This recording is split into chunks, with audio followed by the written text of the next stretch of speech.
Hello, আমি সুস্মিতা। আজকেও কিন্তু তোমাদের জন্য নিয়ে চলে এসেছি একটা মজাদার রেসিপি নিয়ে, যেটার নাম আমি দিয়েছি ডিম দিয়ে মুসুর ডালের ভর্তা। যেটা কিন্তু খুব কম সময়ের মধ্যে ঝটপট তৈরি হয়ে যাবে। আর যে যে ইনগ্রিডিয়েন্টসগুলো আমি ইউজ করেছি সেগুলোও কিন্তু আশা করি সবার বাড়িতেই থাকবে সব সময়ের জন্য। তো চলো রেসিপিটা শেয়ার করে নিই। তো এখানে দেখতেই পাচ্ছ যে আমি মুসুর ডালটাকে ফার্স্টে একটু সামান্য সর্ষের তেলে নেড়েচেড়ে নিয়েছি, একটু ভেজে নিয়েছি।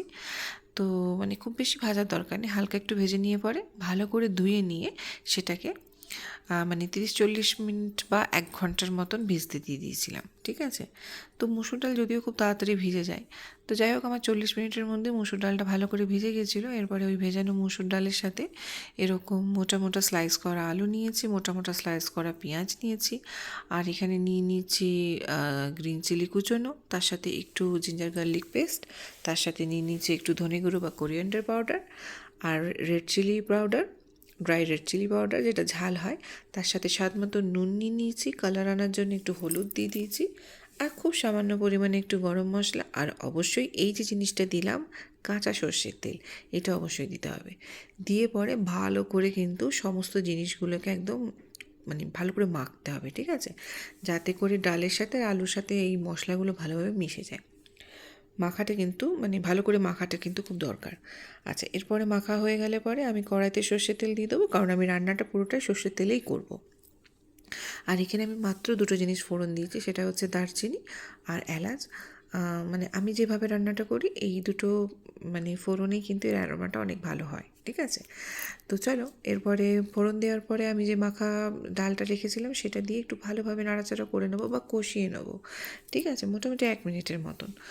তো ডালটা এখানে তো আমার ভেজানোই আছে, তো সেক্ষেত্রে খুব বেশি এফর্ট লাগবে না। তবে একটা কথা আমি বলে রাখি, যাদের ধরো হাতে টাইম নেই, রান্নাটা যদিও ঝটপট হয়ে যায় আর খুবই সিম্পল ইনগ্রিডিয়েন্টস, সেই ক্ষেত্রে কিন্তু তোমরা ডালটাকে ভালো করে ধুয়ে রান্না যেভাবে আমি দেখালাম পুরো পলিসিটা ওইভাবে করতে পারো।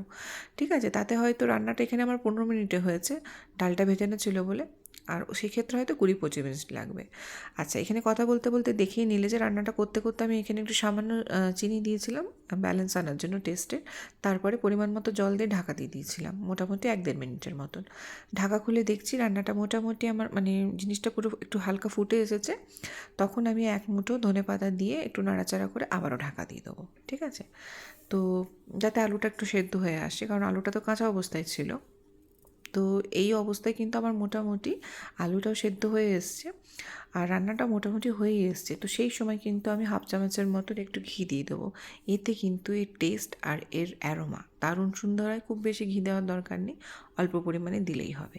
তো এরপরে না ঘি দিয়ে নাড়াচাড়া করে নেবো। তো মোটামুটি রান্নাটা আমার হয়েই এসছে। তো আলুটা দেখো সেদ্ধ হয়ে গেছে একদম ভালোভাবে। তো এরপরে আসছে নেক্সট যে পার্টটা, সেটা হচ্ছে ডিম সেদ্ধ। হ্যাঁ, ডিম সেদ্ধটা আগের থেকে করে রাখতে হবে। তারপরে এরকম গ্রেটারে করে যখন আমার ডালটা হয়ে আসছে, তখন কিন্তু এরকম করে ডিম সেদ্ধটা ভালোভাবে পুরো ডিম সেদ্ধটাকে এরকম করে গ্রেট করে দেবে। তো এখানে আমার ডালের পরিমাণটা খুব কম ছিল বলে আমি এখানে 1.5টার মতন ডিম ইউজ করেছি, আর হাফ যে ডিমটা বেঁচেছিল সেটাকে আমি ডেকোরেশনের কাজে রেখেছি। তো ডিমটা গ্রেট করে দেওয়ার পরে ভালো করে এরকম করে নাড়াচাড়া করে নেবো। এই সময় কিন্তু আমার গ্যাসের ওভেনটা অফ করে দিয়েছিলাম। ঠিক আছে, মানে অফ করে দিয়েছিলাম, তা তো তখন ফুটে এসেছিলো জিনিসটা। ঠিক আছে, এখানে ফুটছে, বাট আমার ফোটানোটা গ্যাসটা অফই ছিল।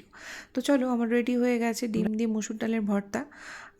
তোমরা কোথা থেকে কে দেখছো আমাকে অবশ্যই জানিও, আর বানিয়ে খেয়ে বলো কেমন হয়েছে।